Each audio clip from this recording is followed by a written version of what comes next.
जिस पल का कई सालों से इंतजार था, जिस घड़ी की प्रतीक्षा राम भक्त कई दशकों से कर रहे थे, आखिरकार वो सपना पूरा होने वाला है। आखिरकार वो वक्त बहुत करीब है जब लाखों करोड़ों हिंदुओं के आराध्य श्री राम अपने भव्य और दिव्य मंदिर में विराजेंगे। राम मंदिर का सपना साकार हो रहा है। मंदिर का निर्माण कार्य जारी है। भव्य और दिव्य राम मंदिर का निर्माण हो रहा है। ऐसे में आज हम आपको अद्भुत अयोध्या ले चलेंगे और राम मंदिर के दर्शन कराएंगे, दिखाएंगे कि राम मंदिर का निर्माण कार्य कहां तक पहुंचा। हमारे साथ सीधे राम मंदिर से जुड़े रहे मोहम्मद शबाब, ओवर टू यू।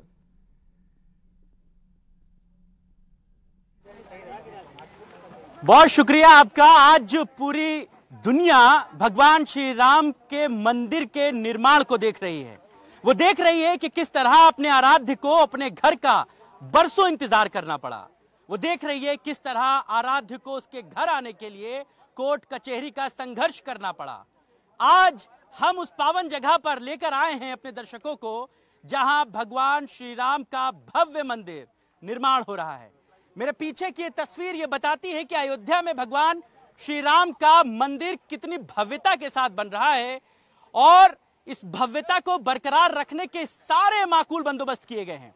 अयोध्या अपने आराध्य का जो इंतजार कर रही थी, वो इंतजार खत्म हुआ। कोर्ट से जब फैसला आया उसके बाद 5 अगस्त 2020 को प्रधानमंत्री नरेंद्र मोदी ने इस मंदिर की जब आधारशिला रखी, उसके बाद कहा यह गया कि इस मंदिर के निर्माण में भी बहुत सारे संकट हैं, बहुत लंबा समय लगेगा। लेकिन भारतीय जनता पार्टी की कर्तव्य निष्ठा थी कि जल्द से जल्द भक्तों को उनके आराध्य के दर्शन कराए जाएं और वो कटिबद्धता पूरी होती नजर आ रही है। इस वक्त हम लोग राम मंदिर निर्माण की पूरी कहानी अपने दर्शकों को दिखाएंगे। हम दिखाएंगे कि किस तरह गर्भगृह का काम पूरा हो चुका है। हम दिखाएंगे कि किस तरह गर्भगृह में हिंदुस्तान के कोने कोने से तमाम चीजों को लाकर सजाया और बनाया जा रहा है। हम दिखाएंगे कि किस तरह संगमरमर का पत्थर लगाया जा रहा है। हम दिखाएंगे कि किस तरह दीवारों पर नक्काशी की जा रही है। लेकिन पहले ये एंट्री है, यहीं से आने वाले वक्त में भी आपको एंट्री मिलेगी। ये द्वार है जो पुराने वक्त में यहीं से सारी चीजें बंद रहती थी और इसके बाद बैरिकेड्स लगे रहते थे। जो लोग पुराने वक्त में कभी दर्शन करने आए होंगे रामलला के, तो वो इन दीवारों को पहचानते होंगे। लेकिन अब इन दीवारों से पूरी रूपरेखा बदल रही है। आप देखिए कि पहले यह पूरा प्रांगण है जहां पर भगवान श्री राम के मंदिर के निर्माण का काम जो है वो जोरों से चल रहा है। हर तरफ की भव्यता देखते ही बन रही है। सारे पैरामीटर्स फुलफिल किए जा रहे हैं। किसी तरह की कोई चूक ना हो जाए, कोई कमी ना रह जाए, इसके लिए सारे माकूल बंदोबस्त किए जा रहे हैं। अपने आराध्य का इंतजार जनता सालों से कर रही थी और उसी भव्यता को बनाए रखने के लिए कई एकड़ में भगवान प्रभु श्री राम का मंदिर बनकर तैयार हो रहा है। 3 फ्लोर तक ये मंदिर जाएगा। ग्राउंड फ्लोर में गर्भगृह है जिसका काम पूरा हो चुका है। आप देखिए, यहां से तस्वीर देखिए, फर्स्ट फ्लोर की ढलाई पूरी हो चुकी है। ऊपर का बीम पड़ चुका है, ऊपर की स्लैब पड़ चुकी है। अब इसके बाद ऊपर के निर्माण का कार्य पूरा होगा। किसी भी कंस्ट्रक्शन में जो जमीन के नीचे का काम होता है, जो नींव की खुदाई होती है, जो नीचे से ऊपर तक जाने वाले पिलरों की लंबाई होती है, वो तमाम चीजों का ख्याल रखा जाता है। और अब यहां से भगवान श्री राम के मंदिर की भव्यता आपको दिख रही होगी। ये भव्यता तब है जब निर्माण का काम महज 40% पूरा हुआ है। अभी जब ये 60% और पूरा हो जाएगा, यानी कि जब 2 फ्लोर और ऊपर चढ़ जाएंगे, तब भगवान श्री राम के मंदिर की जो भव्यता है, जो देखने की आपको उस समय की भव्यता मिलेगी, वो अपने आप में बड़ी अद्भुत मिलेगी। और भगवान श्री राम ने अपने आराध्यों को दर्शन देने के लिए पूरे इंतजाम कर लिए हैं। 2024 की जनवरी में मकर संक्रांति से मुमकिन है कि आप भगवान श्री राम के दर्शन कर पाएंगे। भगवान श्री राम के दर्शन को लेकर के सभी तरीके की सेंसिटिविटी का भी ख्याल रखा गया है। चूंकि अयोध्या और श्री राम मंदिर हाई सेंसिटिव जोन में है, लिहाजा इस बात का पूरा ख्याल रखा गया है कि किस तरह मंदिर की भव्यता को बेहतर तरीके से बनाया जाए। और मंदिर चूंकि अपनी पुरानी परंपराओं को समेटे हुए है, लिहाजा मंदिर में आधुनिकता का भी पूरा जो फ्लेवर है वो आपको देखने को मिलेगा। यानी कि मंदिर जितना खूबसूरत बन रहा है, उतना ही विशालकाय बन रहा है और उतना ही आधुनिक बन रहा है। यहाँ से मंदिर प्रांगण की जो सीढ़ियां हैं वो शुरू होती हैं, यहीं से मंदिर में जाने का जो रास्ता है वो शुरू होता है। सबसे पहले हम आपको मंदिर लेकर चल रहे हैं और आपको दिखाएंगे कि किस तरह मंदिर में गर्भगृह और बेसमेंट के काम को पूरा किया गया है, किस तरह ग्राउंड फ्लोर पर काम को पूरा कर लिया गया है। तो मंदिर की सीढ़ियों पर चढ़ते हैं, भगवान श्री राम के मंदिर के तरफ आगे बढ़ते हैं और देखते हैं कि कितनी भव्यता के साथ इस मंदिर को बनाया जा रहा है। हमारे सहयोगी निमिष भी लगातार बने रहे, लगातार यहाँ से पल पल की खबर दिखाते रहे। निमिष, हमारे दर्शकों को थोड़ा बताइए कितनी सीढ़ियां चढ़कर यहाँ से ऊपर तक पहुंचा जाएगा और कैसे इस मंदिर की भव्यता को बनाए रखने के लिए जो ट्रस्ट है वो पूरा ख्याल रख रहा है कि इसका जितना विशालकाय रूप है उतना ही यह मंदिर आधुनिक सुविधाओं से भी लैस हो। देखिए, जो 55 सीढ़ियां हैं, इसको चढ़ने के बाद आप सिंह द्वार के पास पहुंचेंगे, जो पीछे दिख रहा है। सिंह द्वार फिलहाल पूरा मंदिर आकार ले चुका है और मंदिर की भव्यता का अंदाजा ऐसा लगाया जा सकता है कि हजारों वर्ष तक ये मंदिर सुरक्षित हो। दैवीय आपदा, भूकंप, इससे मजबूती इसको मिलती रहे, लिए लिहाज से एक विशाल भूखंड को पाइलिंग करते हुए ये बनाया गया है। लगभग जमीन से 5 फुट ऊपर 5 मीटर यानी कि 15 फीट ऊपर ये एक मंजिल, तो ये केवल पाइलिंग है। इसके बाद अब पहले मंजिल का काम जो भूतल है वो बनकर तैयार है, इस पर छत भी पड़ चुकी है। लास्ट स्टेज है मंदिर के फाइनल टच का। इसके बाद ये कहा जा रहा है कि जो खंबे हैं इन पर कलाकृतियाँ उतरेंगी नागर शैली में। तमाम इसमें जो भगवान के जीवन पर आधारित जो तमाम उनके प्रसंग हैं वो यहाँ देखने को मिलेंगे और यहीं से फिर 5 मंडप आगे, यानी कि नृत्य मंडप, गुड़ी मंडप और उसके बाद फिर अंदर के 2 और मंडप हैं और फिर गर्भगृह में यहाँ से जो दर्शक हैं वो यहीं से प्रवेश करेंगे। इस पूरे परिसर को बाकायदा यहाँ से जो अंदर प्रवेश करने वाले लोग होंगे उनको यहीं से इस भव्यता दिव्यता की जो मंदिर की जो भव्यता है वो अनुभव कराएगी। तमाम जो 3 मंजिल जमीन से 161 फीट ऊंचा शिखर, उस पर विजय ध्वज, भगवान रामलला की जन्मस्थली पर लहराता विजय पताका, यह आपको अयोध्या के हर कोने से दिखेगा। और जो भव्यता, जो हजारों वर्ष की जो 500 वर्षों का इतिहास है, उस इतिहास में जो संघर्ष है, जो जिन राम भक्तों ने अपना बलिदान दिया, वो एक आकार ले चुका है। लोगों की प्रतीक्षा का समय अब समाप्त हो रहा है। हम अपने दर्शकों को सब कुछ दिखाएंगे, हम आपको दिखाएंगे कि किस तरह दीवारों पर कलाकृतियां उकेरी जा रही। पहले वो 55 सीढ़ियां आपको दिखा देता हूं जिनको चढ़ करके आप प्रभु श्री राम के दर्शन करने मंदिर प्रांगण में दाखिल हो जाएंगे। ये 55 सीढ़ियां अपने आप में इसलिए भी खास है क्योंकि यहीं से मंदिर निर्माण का जो काम था वो शुरू हुआ था, यहीं से चीजों को बनाया गया। और जब आप आने वाले वक्त में प्रभु श्री राम के दर्शन करने आएंगे तो आपको इसी द्वार से आना होगा। इसी द्वार से आते हुए आप मंदिर प्रांगण के सिंह द्वार में एंट्री करेंगे। अब मैं आपको वो सिंह द्वार दिखाता हूं।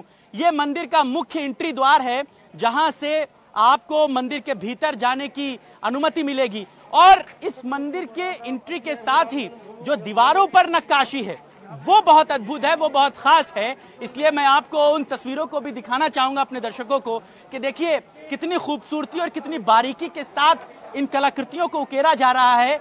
ये नागर शैली में बनाई जाने वाली तमाम कलाकृति हैं जिनको मंदिर के प्रांगण की सभी दीवारों पर उकेरा गया है। और इसके साथ खास बात यह भी है कि जो प्रभु श्री राम के जीवन का चित्रण है, जो रामचरितमानस में आपने देखा है, सुना है, पढ़ा है, तुलसीदास ने जिन बातों का जिक्र किया है कि जब वो उनका जन्म हुआ, जब उनकी परवरिश हुई, जब उनका विवाह हुआ, भगवान श्री राम जब वनवास पर गए, भगवान श्री राम ने जब राम राज्य चलाया, वो पूरी तमाम जो उनके जीवन से जुड़ी हुई सारी कहानियां हैं वो इन दीवारों पर चित्रण में उतारी जाएंगी। ये अपने आप में बड़ी अद्भुत बात है, बड़ी खास बात है। अब मंदिर की दीवारों के साथ मंदिर की छत को आपको दिखाऊं। मंदिर की छत की भव्यता और खूबसूरत है। ये खूबसूरती बाहर के कारीगरों के द्वारा बनाई गई है। मुझे याद है जब मैं मंदिर निर्माण से पहले भी यहाँ पर आया था तो कार सेवक में लगे जो लोग पत्थर को काटने और तराशने का काम करते थे वो बताते हैं कि हम कई सालों से यहाँ पत्थर तराश रहे हैं। कोर्ट का फैसला तब नहीं आया था, मुझे तो उस वक्त का भी वक्त याद है। लोग कहते थे कि फैसला कुछ भी आए लेकिन हम अपने भगवान के घर के बनाने में जो सहयोग दे सकते हैं वो देंगे। मंदिर जब बनेगा तब देखा जाएगा। आज उनके तराशे गए पत्थरों को इन मंदिरों में लगाया गया है। भगवान श्री राम से जुड़ी हुई तमाम जो दर्शनीय बातें हैं उसको इस पर उकेरा जाएगा। जितनी खूबसूरती मंदिर की छत है उतनी ही भव्यता इसकी दीवारों पर भी है। अब सिंह द्वार के जरिए आप मंदिर प्रांगण में एंट्री कर रहे हैं। ये सीढ़ियां मंदिर के गर्भगृह तक आपको ले जाएंगी। मंदिर के गर्भगृह से पहले आपको मैं दिखाऊं कि कारीगर कितनी बारीकी के साथ नक्काशी कर रहे हैं। आप देखिए ये कारीगर जो छेनी हथौड़ी के जरिए आज भी बेसिक जो चीजों को बनाने की जो तरीके हैं उन पर काम कर रहे हैं और कितनी बारीकी के साथ ये मंदिर निर्माण में लोग लगे हुए हैं। दिन रात का काम करके मंदिर के निर्माण को किया जा रहा है और कोशिश यही है कि जल्द से जल्द इस मंदिर के निर्माण को पूरा किया जाए। हजारों की तादाद में मजदूर, एक्सपर्ट सब लगे हुए हैं और कहां पर क्या लगना है इसको लिखकर लगाया गया है। आप देखिए मंदिर के अंदर जब आप आएंगे वेंटिलेशन का इतना शानदार ख्याल रखा गया है कि हर तरफ से आपको हवा की आवाजाही मिलेगी। मंदिर की खूबसूरती, मंदिर की भव्यता को बनाए रखने के सारे बंदोबस्त किए गए हैं। ये तस्वीरें ये बताती हैं कि अपने आराध्य के घर को बनाने के लिए किस कदर मजदूर भी पूरी दिलो जान से, पूरी शिद्दत से लगे हुए हैं। ये तस्वीरें अयोध्या में राम जन्मभूमि परिसर में बन रहे भव्य मंदिर की है। न्यूज़ 18 उत्तर प्रदेश उत्तराखंड आपको वो अद्भुत तस्वीरें दिखा रहा है जिनको देखकर हमारा भी मन प्रफुल्लित हो गया और हर कोई जो यहाँ तक आता है और जो आने वाले वक्त में मंदिर प्रांगण में आएगा वो वाकई में इन तस्वीरों को जो देख पा रहा होगा वो अपने आप को ये सोचेगा कि कितनी खूबसूरती के साथ मंदिर का निर्माण जो है वो कराया जा रहा है। और इस मंदिर के निर्माण में ये तो मेन मुख्य रास्ता है, इसके साथ ही ये पथ जो है जिस पर चलकर लोग अपना पूरा आवागमन पूरा करेंगे। निमिष भी लगातार हमारे साथ बने, हमारे सहयोगी। निमिष, ये जो कारीगर आए हैं, जो काम कर रहे हैं, ये कहाँ से आए हैं और किस तरीके से इनको यहाँ पर बताया जा रहा है कि कहाँ पर क्या कलाकृति बनानी है? देखिए ये फिलहाल कार्यदायी संस्था है L&T, उसके कारीगर हैं और देश के विभिन्न कोने से आए हैं। ये नहीं कहा जा सकता कि राम मंदिर में फला राज्य या फला जगह का ही योगदान है। यहाँ पर लगने वाले सामान बनाने वाले कारीगर ये देश के विभिन्न कोनों से हैं और परिक्रमा पथ आप देख रहे हैं, मंदिर की दीवारें आप देख रहे हैं, ये बाकायदा नागर शैली में बनकर तैयार हैं और अब इसके उद्घाटन को लेकर जो तैयारियां हैं वो शुरू कर दी गई हैं। ये कहा जा सकता है कि जल्द ही जिस जगह हम लोग खड़े हैं यहाँ पर मार्बल बिछाया जाएगा। मंदिर की जो स्तंभ हैं 166 स्तंभ हैं जिन पर भगवान के जीवन वृत्त पर आधारित तमाम जो कलाकृतियां हैं वो उकेरी जा रही हैं, जो कारीगर लगातार कर रहे हैं। इसके अलावा मंदिर के गर्भगृह, हम लोग जिस जगह हैं ये नृत्य मंडप का पोर्शन है, इसके बाद फिर आगे गुड़ी मंडप है। तो इस तरीके से कई शिफ्ट में मंदिर है। यहाँ से मंदिर की जो दूरी है वो अभी ज्यादा है और 15 मीटर दूर से कुछ ऐसी व्यवस्था होगी कि भगवान के आराध्य के जो दर्शन होंगे लगभग 15 से 16 फीट दूर से भगवान के दर्शन होंगे। गर्भगृह के बाहर ही श्रद्धालुओं को दर्शन करने और भगवान रामलला श्रद्धालुओं को आसानी से उनके आंखों में आ सके, अपनी नेत्र से भगवान के जो पैर का नाखून है और उससे सर के जो उनका ललाट है वो देख सके। इस लिहाज से मूर्ति को लेकर के भी वैज्ञानिक रिसर्च किया गया। लगभग 5 फुट की मूर्ति रहेगी, बाल स्वरूप रहेगी और मूर्ति कमल दल पर सवार होगी। भगवान के बाल स्वरूप की धनुधारी प्रतिमा होगी। तो इसको लेकर भी मूर्ति का निर्माण भी अब शुरू हो गया है। जनवरी 2024 में भगवान रामलला विराजमान होंगे, जिसको लेकर ट्रस्ट ने साफ किया था कि संक्रांति के बाद का शुभ मुहूर्त है। क्योंकि संक्रांति के बाद 7 दिन तक धार्मिक अनुष्ठान चलेंगे और उस दरमियान देश के वैदिक ब्राह्मण, प्रकांड विद्वान और जानकार यहाँ पर रहेंगे। और 7 दिन के बाद सीधी जो एक तिथि है वो 20 से और 25 के बीच की एक तिथि है जब प्रधानमंत्री अपने हाथों से भगवान रामलला को विराजमान करेंगे। तो ये अपने आप में खास बात है। मूर्ति का साइज 5 फुट के आसपास होगा, वो हम आपको दिखाएंगे। फिलहाल जहां मैं खड़ा हूं इस मंडप के 5 हिस्से हैं, यानी कि 5 मंडप हैं। यहां से लेकर के गर्भगृह तक आप इन 5 मंडपों को जब पार कर लेंगे उसके बाद आप भगवान श्री राम का दर्शन कर पाएंगे। हर मंडप में भगवान श्री राम के जीवन से जुड़ी हुई एक कहानी को इन पिलर्स पर दर्शाया जा रहा है, बनाया जा रहा है, ताकि आप अगर रामचरितमानस को ना पढ़ पाएं, आप इन पत्थरों पर उकेरे गए तमाम उन चिन्हों के जरिए, भगवान श्री राम से जुड़े हुए प्रतीक चिन्हों के जरिए आप उनकी जिंदगी को जान पाएंगे। अब हम आपको इस मंदिर से जुड़ा हुआ पथ दिखाते हैं, जिस पथ पर आपको चलना अनिवार्य होगा, क्योंकि जब भी कोई भगवान श्री राम के दर्शन करने आएगा तो बिना पथ पर चले वो उसका दर्शन पूरा नहीं होगा। ये पथ का रास्ता है जो इस मंदिर प्रांगण के चारों तरफ जा रहा है। आपको मैं ये भी तस्वीरें दिखा रहा हूं कि किस तरीके से इस पथ को बनाया गया है। इस पथ को बनाने में भी बड़ी खासियत का इस्तेमाल किया गया है। यहाँ से अभी ऊपर के लिए रास्ता जाएगा, सीढ़ियाँ जो हैं वो बनेंगी, फिर आप इस पथ के जरिए दूसरी तरफ जा पाएंगे। और ठीक उसी तरह जिस तरह उधर 2 मंडप पीछे छोड़कर हम लोग आए हैं, आगे 3 मंडप और हैं, 5 मंडपों से रास्ता जो है वो भगवान के गर्भगृह तक जाता है। ये यहाँ का जो है वो जो यहाँ का पूरा आपको ये तस्वीर देखिए, ये यहाँ पर पूरा ओपन एरिया है और साफ तौर से इन तमाम चीज़ों को यहाँ पर बनाया जा रहा है, दिखाया जा रहा है। और यहाँ से जो गुंबद होगा उसकी एक शक्ल यहाँ पर होगी, ऊपर गुंबद बनाया जाएगा और उसको भी जो है भव्यता के तौर पर दिखाया जाएगा, बनाया जाएगा। और तमाम जो मंदिर के ट्रस्ट से जुड़े हुए लोग हैं वो भी लगातार वो तैयारियों को खुद बारीकी से देख रहे हैं, खुद जो है वो बना पा रहे हैं। ट्रस्ट के सदस्य भी हमारे साथ हैं, हम उनसे बात करने की कोशिश करते हैं। सर, जिस तरीके से मंदिर निर्माण का कार्य चल रहा है वो अपने आप में बहुत अद्भुत है, क्या कहेंगे इस पर? लाइव जा रहा, बस बोल रहे। हाँ जी, ये विशेष नागर शैली का एक अद्भुत अनोखा कलाकृतियों का, ये लोग है ना, कलाकृतियों का मंदिर है जिसको हम बता तो सकते नहीं, लोग आके दर्शन करें, यही हम निमंत्रण दे सकते हैं। एक अनोखा उत्तर भारत का ये मंदिर, भव्य दिव्य मंदिर होगा। 170 खंबे भूतल पर हैं, 5 मंडप हैं, 5 मंडपों से गुजरकर सिंह द्वार से प्रवेश करेंगे।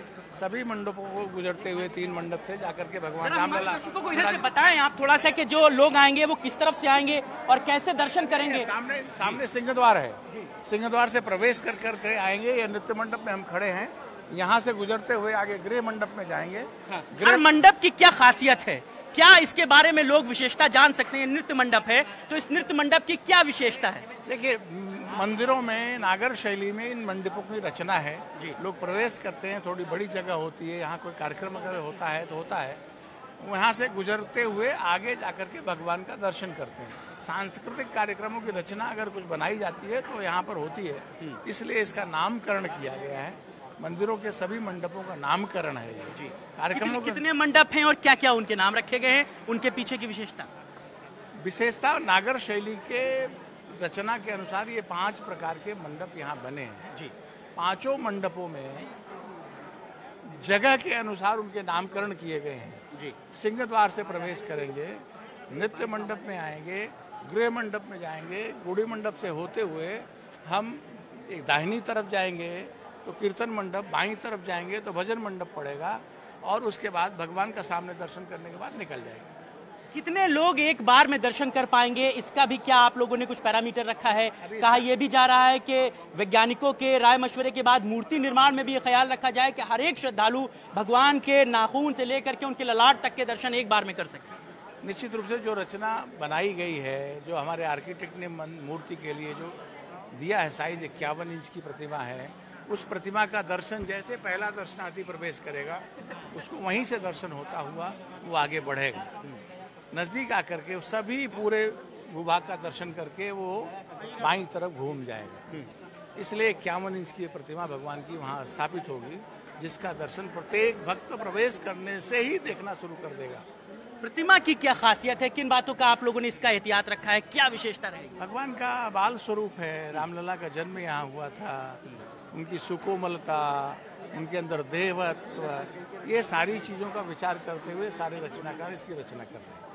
तो बहुत शुक्रिया। तो ट्रस्ट के जो सदस्य हैं वो भी इस बात को बताते हैं कि 5 मंडपों के जरिए यहाँ की खासियत को बनाया जा रहा है, बताया जा रहा है और लोग जब यहाँ पर खुद आएंगे तब इस बात का एहसास करेंगे कि नागर शैली में बनकर इन 5 मंडपों को किस तरतीब से बनाया जा रहा है। आप देखिए, जो द्वार के ऊपर लगने वाली कलाकृति, ये संगमरमर की कलाकृति है और ये अपने आप में बड़ी खास है, क्योंकि ये द्वार जो है वो मंदिर प्रांगण की तरफ आपको ले जाते हैं। 3 द्वार हैं मंदिर प्रांगण में दाखिल होने के, पहला ये है, दूसरा मुख्य द्वार ये है और तीसरा ये है।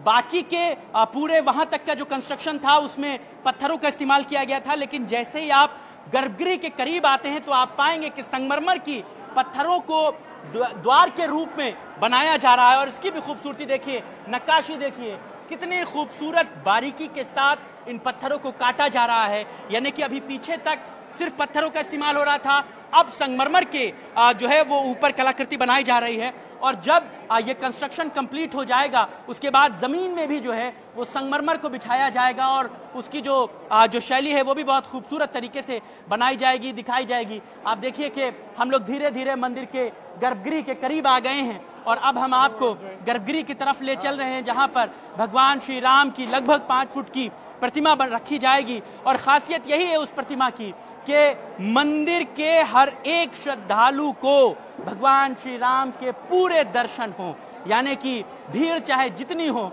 वो जब यहाँ पर आएंगे तो वो भगवान श्री राम के नाखून से उनके ललाट तक के दर्शन पूरे कर सकेंगे। ये हम लोग गर्भगृह के करीब आ गए हैं और चूंकि कंस्ट्रक्शन का काम बहुत तेज चल रहा है, लिहाजा मंदिर को खूबसूरत तरीके से देखा जा सकता है। अब आप देखिए, यहाँ से जब हमारे सहयोगी अनिल आपको वाइड फ्रेम में दिखाएंगे तो आप देखिए कितने खूबसूरत तरीके से इन चीज़ों को बनाया जा रहा है। इन चीज़ों को बनाने के लिए भी जो एक्सपर्ट हैं वो बहुत मेहनत कर रहे हैं और L&T के तमाम जो लोग हैं वो लगे हुए हैं, टाटा के लोग लगे हुए हैं। सर, बहुत इंपॉर्टेंट जगह पर आप हैं। जो लोग पत्थर काटते थे उनके पांव धोकर पीते थे। लगता है पहला तो ये क्षण कि जब हम भगवान राम के मंदिर के में अपना सहयोग दे रहे हैं, पहले तो इस बात को आप अपने दिल से क्या सोचते हैं ये बताइए, फिर मंदिर कंस्ट्रक्शन पे हम बाद में बात करें। बस मैं ऐसा कहता हूँ कि मुझे सौभाग्य मिला है भगवान रामचंद्र जी का मंदिर बांधने के लिए, और मैं राधे जोशी महाराष्ट्र से हूँ। मुझे यहाँ पे आके सेवा करने की मुझे चांस मिली है, उसके लिए बहुत धन्यवाद कहता हूँ। अब इस मंदिर की खासियत बताइए, कैसे काम चल रहा है, अभी तक कितना % काम पूरा हुआ है? अगर मंदिर में देखा जाएगा तो आपको पता है कि ग्राउंड फ्लोर हम लोग 100% कंप्लीट